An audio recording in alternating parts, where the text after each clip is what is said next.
We're waiting for a few minutes to make sure all our participants log on. Is that correct? Mm-hmm. Awesome.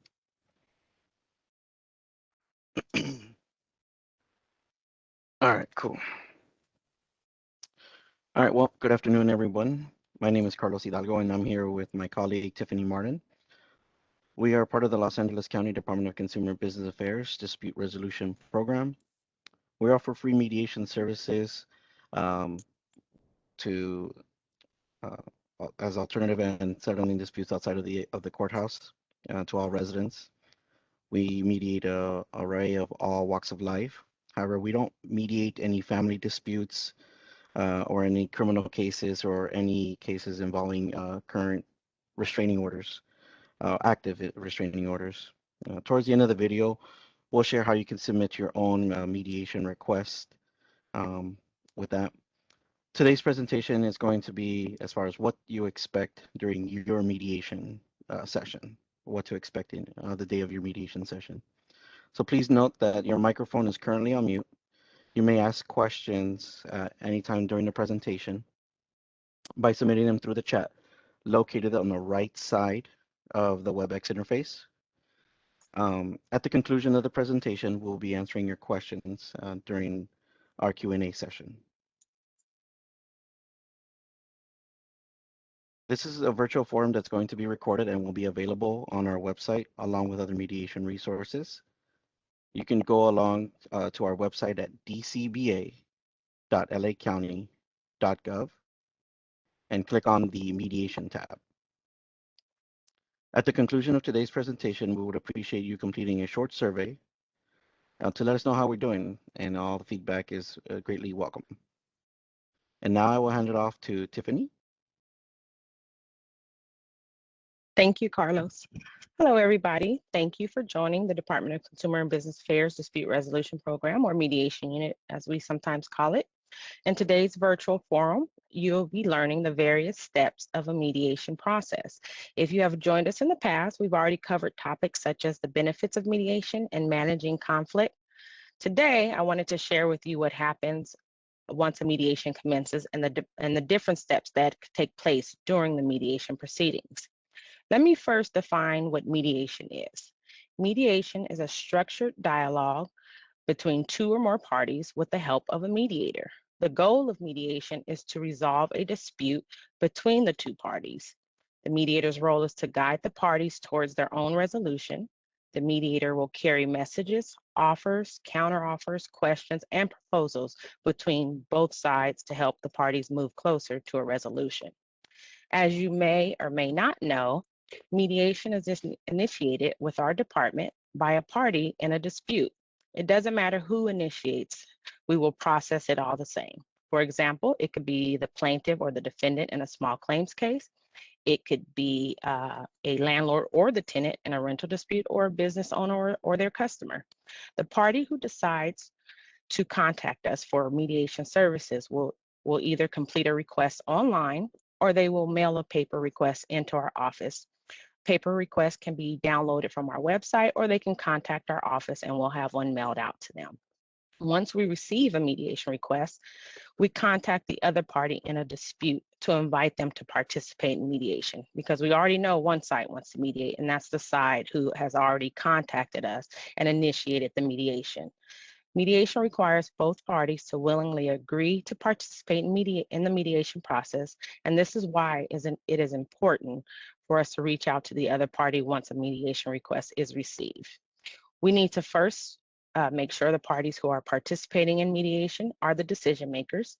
A mediator does not want to be 2 hours into a mediation proceeding and then hear, oh, okay, that sounds good, but let me check with my boss to see if it's okay, or let me check with my roommate to see if it's okay. Now, once all the housekeeping is done, we will then start the mediation proceedings. The mediator will schedule a 3-hour time block. And I know you're saying to yourself, 3 hours?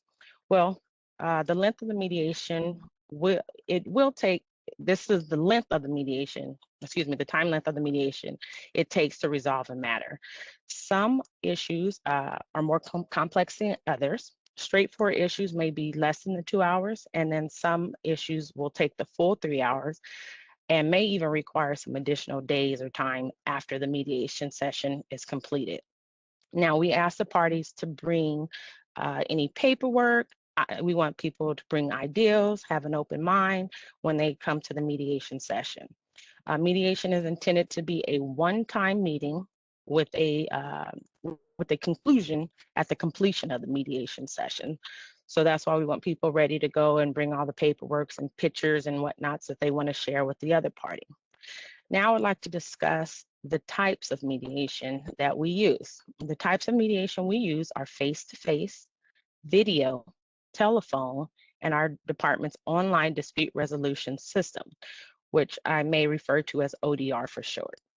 Before the mediation type is determined, it's very important that we speak to the parties to discuss the various mediation types and determine what the parties are comfortable with. Mediation is a safe zone, and we want all parties to know and understand this. When discussing the mediation types, the parties will let the mediator know what they are comfortable with. Some parties will tell the mediator they want to see the party. They want to look them in the eyes while they're speaking to them. They want to see the reactions and the emotions of the other party. Some parties will tell you that they don't want to even be anywhere near the party or don't even want to hear the person's voice. Once a mediator hears statements like this, they will then discuss the mediation types that are compatible with the parties' wants. Mediation types are designed to fit the needs of the parties involved in the dispute. When it's time for parties to choose a mediation type, the mediator would have already spoken to the parties to get their input. Sometimes the mediator may already know or have an idea of what the party's desired mediation type is because they may have already indicated that on their case. The parties will have online access to their case and they can update this information to let us know. The online access comes through our ODR or our online dispute resolution systems, which I will discuss more in detail in the next segment. Okay, now the mediator will also have the parties sign confidentiality agreements before any mediation proceedings. Now I'll start with the first type of mediation, face-to-face. Face-to-face mediation is when all parties meet in person with the mediator. Mediators will set up a room where parties are typically across from each other with the mediator in the middle. Face-to-face is always a good, is also always a good mediation type because it lets the parties be able to see each other. They can hear each other. They can see the emotions. They can see the body language, and they can see how this dispute is affecting the other person. Currently, our face-to-face mediation is suspended due to the pandemic. But as an alternative, we do have but as an alternative, we do have video mediation. Now, video mediation is where the parties are sent a link and sign in with the device that has a working camera and microphone. And of course, internet access is needed. So the parties have the option to use a smartphone, they can use a tablet, a laptop, or a desktop. As long as the camera is working and the microphone is working on the device as well. With video, parties can be anywhere in the world. So maybe one of the parties who's in the mediation had an unexpected business trip, had to leave the state, had to leave the country, but they'll have access to the video mediation and the mediation because they still wanted to participate and they didn't want to postpone it. Another option is telephone. Telephone is when we have all the parties on the line at the same time. Some refer to this as three-way calling or conference calling. We also have telephone caucus, and that's when all parties are available by phone and the mediator makes calls back and forth between the parties. Now, telephone caucus can be done at different days and times, meaning the mediator may speak to one party on a Monday and the other party may not be available to speak to the mediator until Tuesday or Wednesday, and that's okay. So it's just that the mediation session may take a little bit longer to reach an end or a conclusion because of the calling back and forth and maybe having to leave messages and wait for responses. Now, most of our mediation cases, approximately 90%, are worked by phone. Only about 10% of cases are worked in person or by video.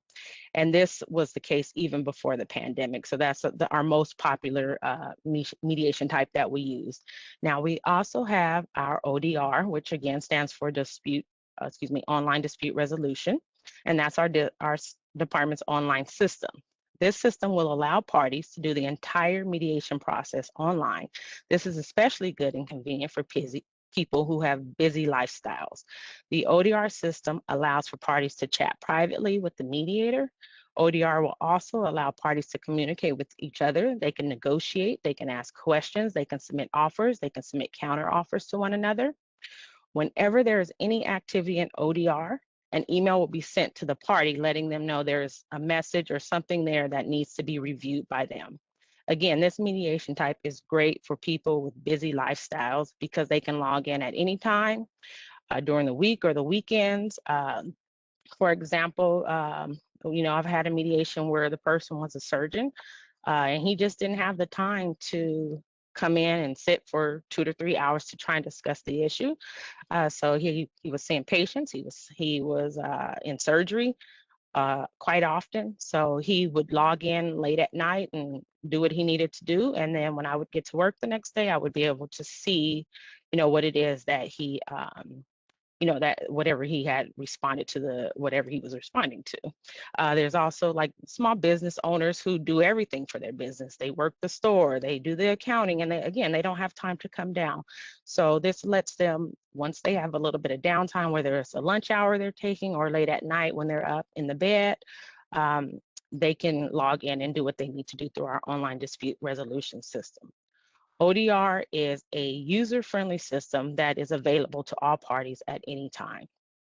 Now, I had previously mentioned telephone caucus already, but caucusing can be used uh, with any mediation type. Caucusing is just speaking to each party privately. Caucusing may be needed right at the start of mediation because there may be things such as an active restraining order or fear of violence. Some parties are too emotional or too angry to have a productive conversation, or a party may find it difficult to become to communicate in front of the other party, and that could be because the other party is a trigger. And it's natural for a party to feel upset, nervous, angry before any mediation, but it's the emotional state of the party that makes it difficult for them to have a productive dialogue. Then it's best for the mediation to be done in caucus, and the mediator will speak one-on-one with each party and then convey messages back and forth between the parties. Again, mediation is a safe place. So we want parties always to feel safe from physical and emotional harm and also harassment.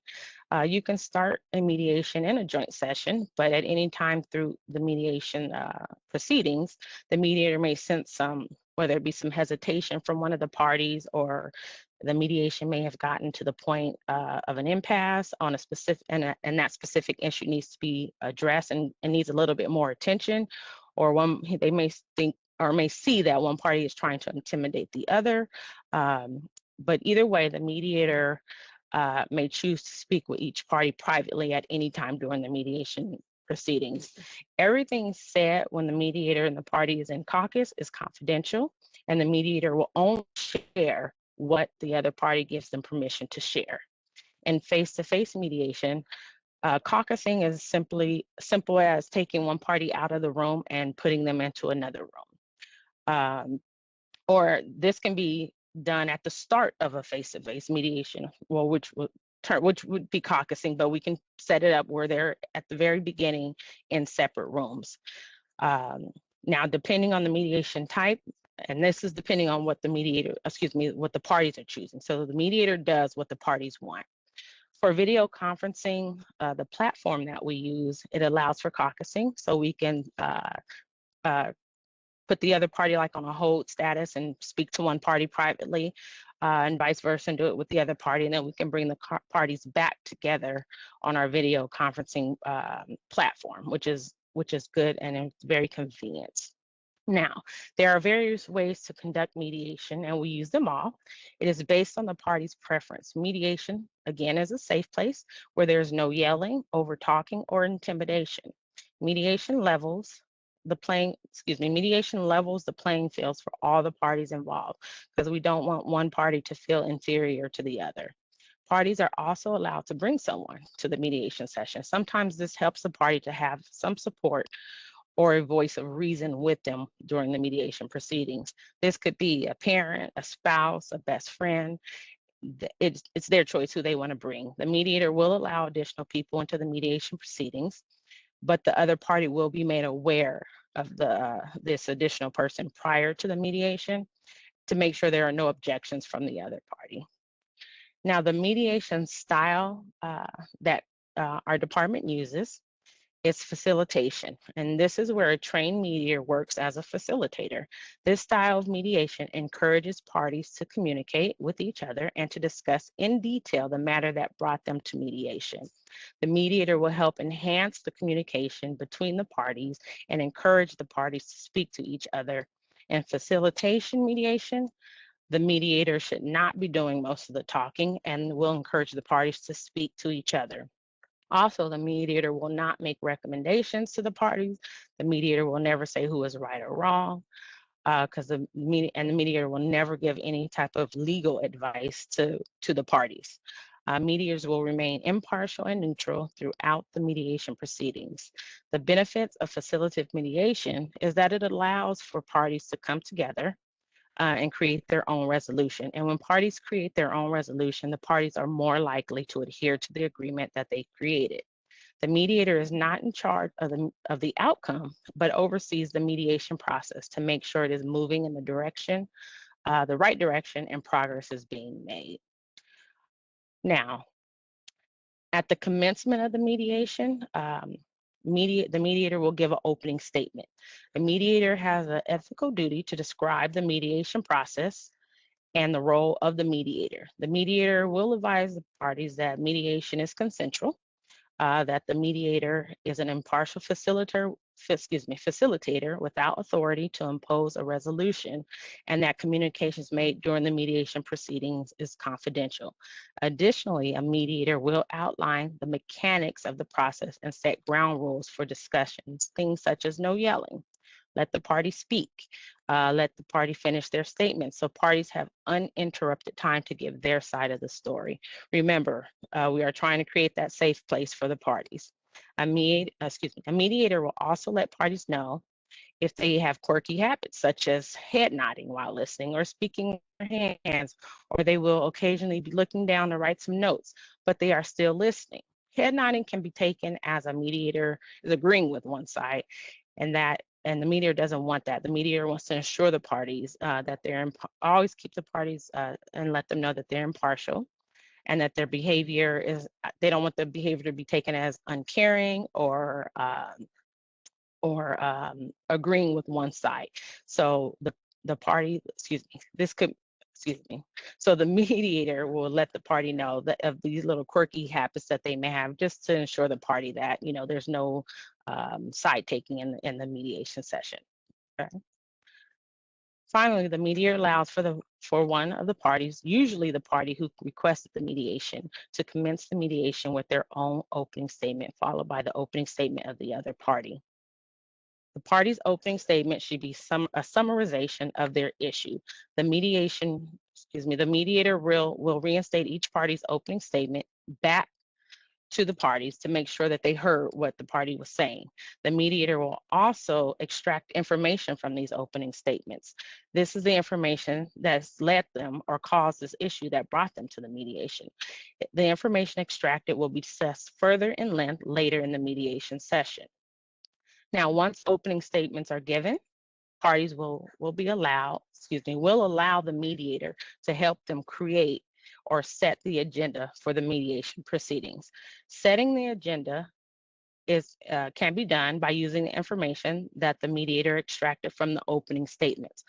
One of the many important characteristics of a mediator is active listening. It is important that the mediator catches the little things in the party statements that they said. The little things are the things that that piled up over time and created this issue that again brought them into mediation.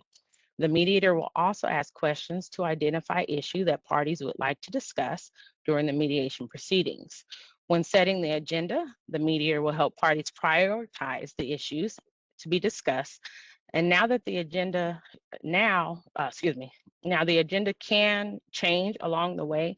And that's because as discussions start and the parties start speaking to each other, it may reveal like additional concerns or issues that need to be discussed throughout the mediation. So the list can grow, or the agenda can grow if more issues are identified that need to be discussed. One second. Now, after the agenda is set, it is time for, now that the agenda is set and the issues have been prioritized, it's time for the open dialogue.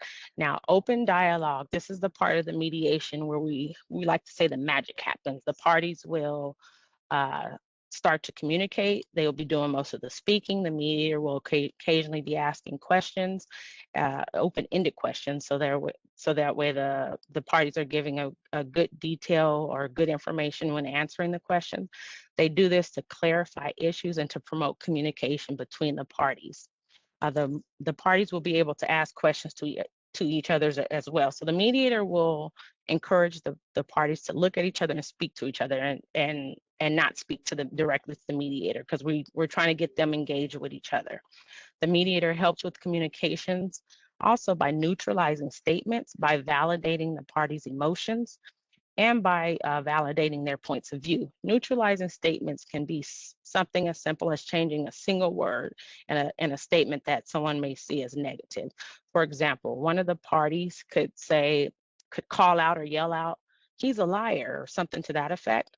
And the mediator will respond, reframe the phrase, and use the word something like untruthful or dishonest instead, just to try and bring the statement down. So because the word liar has a very negative connotation, and by reframing it, it takes the harshness off of the statement. So that's the whole point of trying to neutralize a statement. Now, validating emotions, the mediator will let the party know that they can see that this matter is making them upset. Also, it could be that where the mediator noticed a smile when the party was reminiscing about a happy memory about a friendship with the other party, or a happy memory with the other party, and the mediator will acknowledge that and acknowledge this emotion and let them know that they can see that this friendship may mean a lot to them. When the mediator validates, reframes, or summarizes what the party just said, it lets the party know the mediator is listening and understands. Mediators know people want to be heard and tell their stories. And that's when parties know the mediator is listening when all this happens. This helps to build rapport with the parties. And rapport is important because in open dialogue, we like for the parties to be open and be able to relax and be comfortable with communicating and start to see the dispute objectively. During facilitative mediation, it allows the parties to open up to one another, and the mediator will encourage the parties will encourage the parties to keep the discussion moving forward. The mediator will also ask the parties to actively listen and try to understand the other party's position. They do not need to agree with the other party, but the mediator will ask that they hear each other out so they understand, the other party's position. The mediator will try to keep parties on track by redirecting parties who start to go off topic and discuss issues from the past or other issues that may or may not have any relevance to the matter that brought them to mediation. For example, we may have a party that's trying to prove that they're a good person. So they may tell a story how they helped a friend in need and go into extensive detail about this, how they helped their friend or this person that was in need. But the mediation is about unpaid services or debt collection. So the mediator will just simply ask questions like, "Tell me more about," or "Can you explain?" And then they'll fill in a topic that's related to the dispute. The benefit of having a mediator in that mediation, in the mediation, helps the parties stay focused on the future and not keep going back to past events. Also, also in open dialogue, this is where the mediator will surface the conflict, which simply means bringing the root of the issue to the surface or to the forefront of the discussion. At the end of the open dialogue, each party should know what the other party's concerns and interests are, as well as seeing the dispute in a whole new light. At this point, parties should be more willing to separate their feelings from the issue and move forward. Now the parties can move into the negotiation phase. During negotiations, this is where it is time to start working towards a solution that are attainable. Both parties need to participate in good faith negotiations to try and reach an agreement or understanding that it's acceptable to each, and not just an agreement that is a one-sided, like their only desired outcome. We don't want them pushing just one outcome. We want them to be open-minded and again be objective during this part of the mediation proceeding.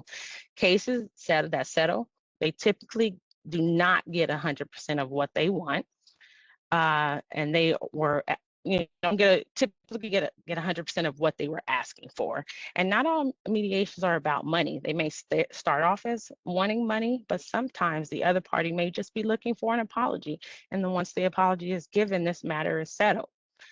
However, the mediator will encourage parties to be creative and to look for alternative solutions. For example, if a party owes another party some money and they are unable to pay because they are out of work or their business is closed down, whatever the case may be, um, the party can provide services instead of a payment.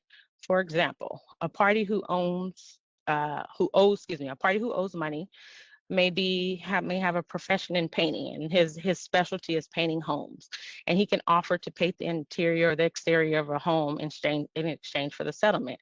The mediator will remind parties that they are in control of their own issues. So that's something that if the other party is open to having a house painted instead of being paid their $1,500 that's owed from a car accident, then that's fine to do. Now, the mediator will encourage the parties to brainstorm ideas and possible outcomes to help the parties identify the implications of any given course of action.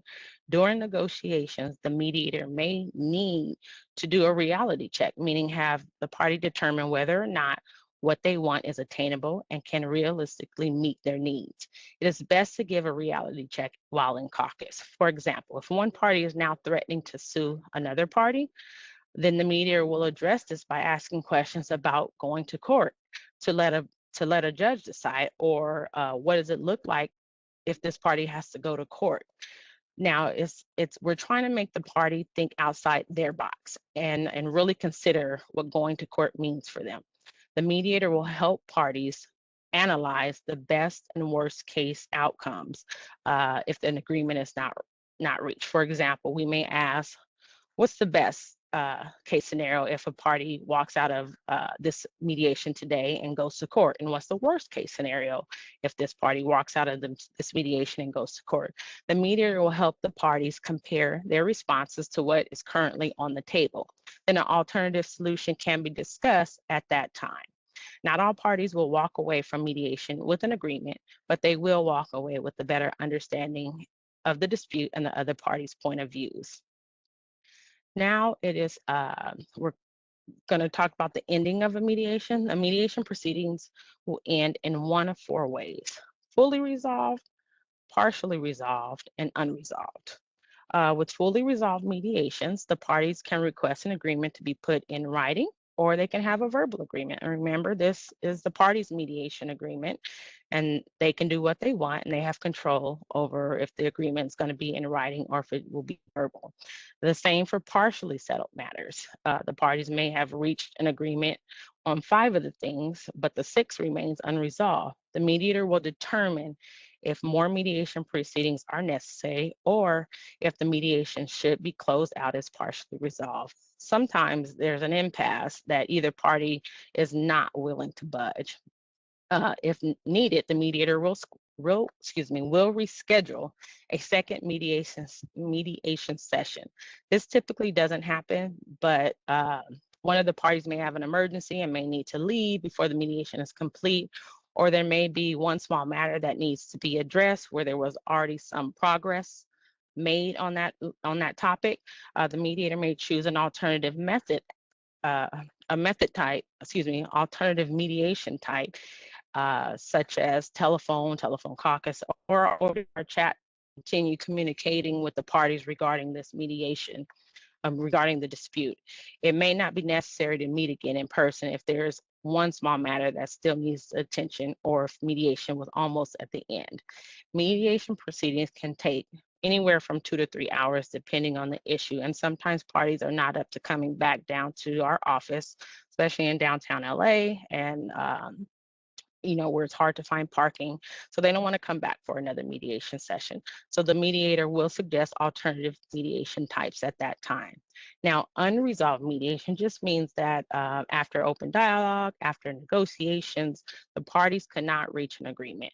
We don't look at this as a failure by any means, because now the parties have walked away from mediation with a better understanding of the dispute. And that's a good thing, because it may be where they were thinking about going to court later on, but now that they have a better understanding of what the party is, their interests and their concerns are, maybe they won't file that lawsuit now. It didn't get resolved here in mediation, but now they won't move forward with court. So we don't look at an unresolved case as a bad thing. The mediator will give a brief closing statement. The mediator will discuss the agreement if one was made and may congratulate the parties, or it may be as simple as thanking the parties for volunteering to participate and for their time spent in the mediation proceedings. And the mediator will also remind the parties everything discussed in mediation is confidential, and the mediator will collect any notes from the parties and destroy them. The mediator will also discuss in detail the agreement that was made and just kind of go over it and read over it just to make sure everything's in the agreement if one was made. You can also, you can also see mediation sessions are, as you can see, mediation sessions are very structured. So they're structured in a way and designed to keep parties communicating, to make sure parties have an understanding of the other party's point of view, whether they agree with it or not. It's also structured and designed to help the mediation proceedings move in a direction of progress. Now, that concludes our virtual forum today. I would like to thank everyone who joined today. Now we'll open up the floor for any questions. There's a question, Tiffany. Okay. Someone asked, how do you handle the silent treatment in the middle of a negotiation?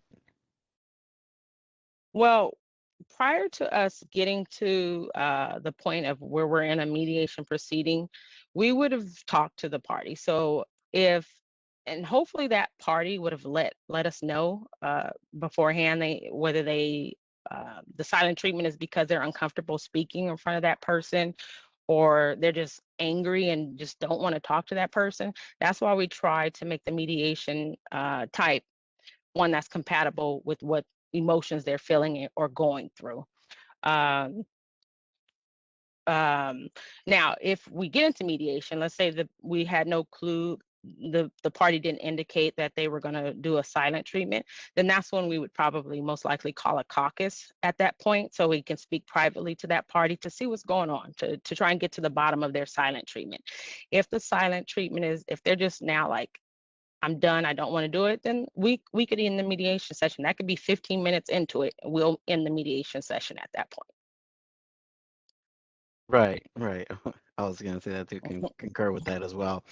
To say, because if someone really already just wants to, from the get-go, give us that silent treatment, then there's no willingness. They don't want to do that. Could be for a couple of reasons, but yeah, like you said, it's more of like, okay, maybe they don't want to discuss certain sensitive information that, the other side, in front of the other side. So then, like you said, we'll probably have to caucus with the other side, or that individual, or it could, even when we caucus, it might come to that point where they'll say, no, we just don't really want to mediate. But kind of like still work on that though. Am I correct? Making sure That's like we can correct. still continue like mediation at that point, trying to see if they really want to. Right. Awesome, awesome. Another question was, let's see. Um, Read this real quick.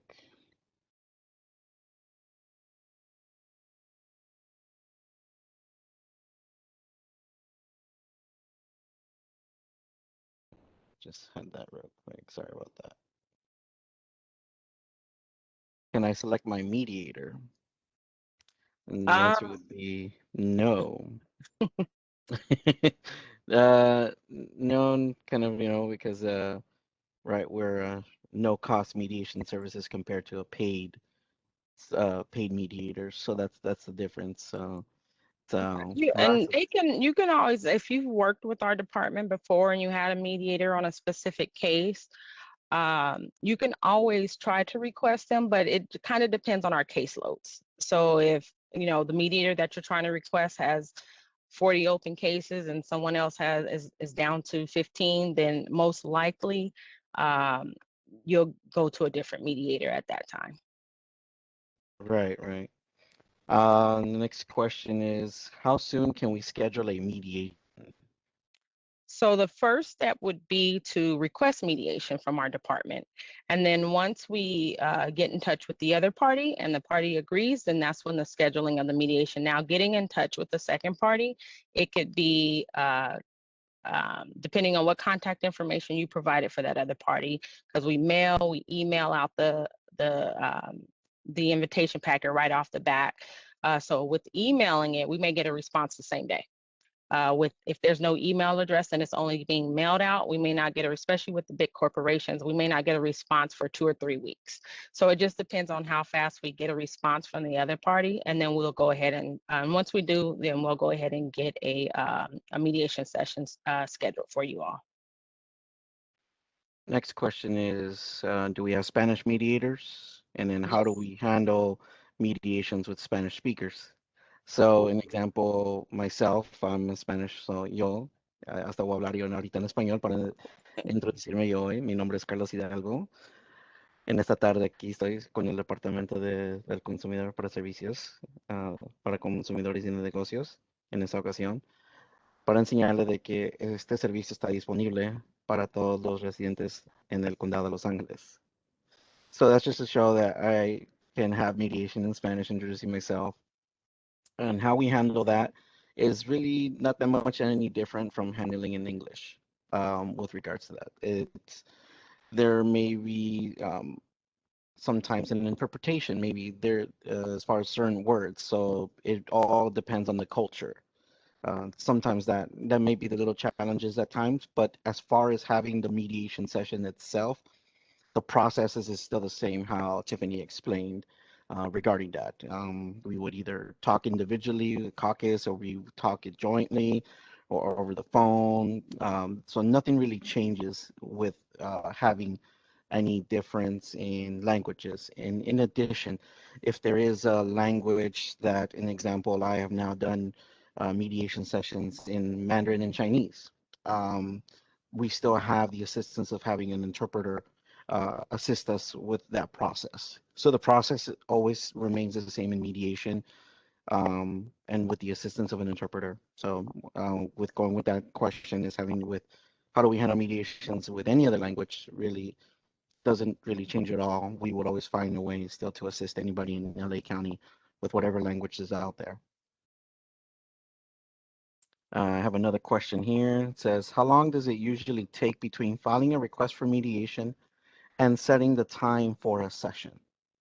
Okay, so filing the mediation, about within about 5 days, the invitation packet goes out to the other party. The mediation request goes through like a triage. So we just want to make sure it's something we handle, because we don't do criminal or family court matters. So everything else is on the table. So we send the mediation request out. And again, the scheduling, it depends on how fast the second party responds. So I really can't quote a time frame there, but we'll give them approximately 10 days to respond before we start to follow up and use the various types of contact information that you provided to us. So we'll email, if we, even though we've emailed in the beginning, we'll email again, we'll call, we'll mail again. So we keep trying to contact them to get them to participate in mediation. Okay. So I do have another question. It says, do we have a court date set up prior to scheduling a mediation? I think you're asking, do you have to have a court date prior to scheduling mediation? No, you Sorry, do yeah, not. yeah, yeah. Sorry, Um, thanks. Yeah, no, it's typed the way you read it, Carlos, but yeah. I'm assuming they're wanting to know if they have to have a court date scheduled prior to requesting mediation. No, you do not. And that's what we call our community mediation, where anybody within the LA County area um, can request mediation from our department. You do not have to have a court case scheduled. If you do, then we just ask that it be submitted to our department at least 15 days prior to the hearing date. And then, yeah, we'll still mediate it. Awesome. Is there anything that needs to be clarified with all the attendees? If there's any additional questions, need more clarification?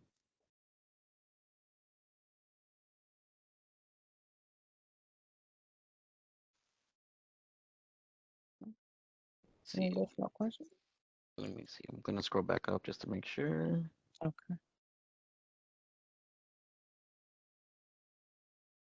I'll still wait a bit for anybody else who has a question.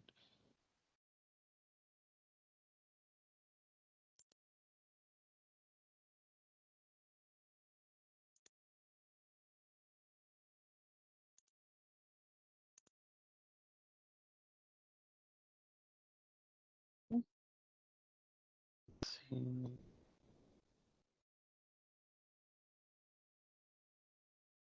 In addition, like in the chat, there is our website, our web link at dcba.lacounty.gov /mediation. You're more than welcome to see the FAQs. We have video vignettes as well as frequently asked questions, how to request mediation in that instance there. Um, there are also other resources as well too for in our website for small claims court advisors, consumer counseling, as well as the links are in the actual chat as well. In addition, Mhm. even if anybody would want to volunteer, there's a volunteer link as well too, and wanting to volunteer how to become a mediator, um, that is another option there as well. But more specifically, the actual mediation request link is in the chat as well. So that is something there on how to go about requesting the actual mediation sessions. Mm. Okay. Thank you. I do have another question here. Let's Oh, okay, see. good. Hmm. It says, what if the second party does not respond? So if we've exhausted all the contact methods that you've used, and we will try them a few times, if they are just unresponsive, then since mediation is a voluntary process, then we would just close out the case as no response, and you would be notified prior to this because you may have new contact information that you want us to use, and we'll try that as well. But if there's just no response and there's no other contact information, then the case would be closed out. Okay.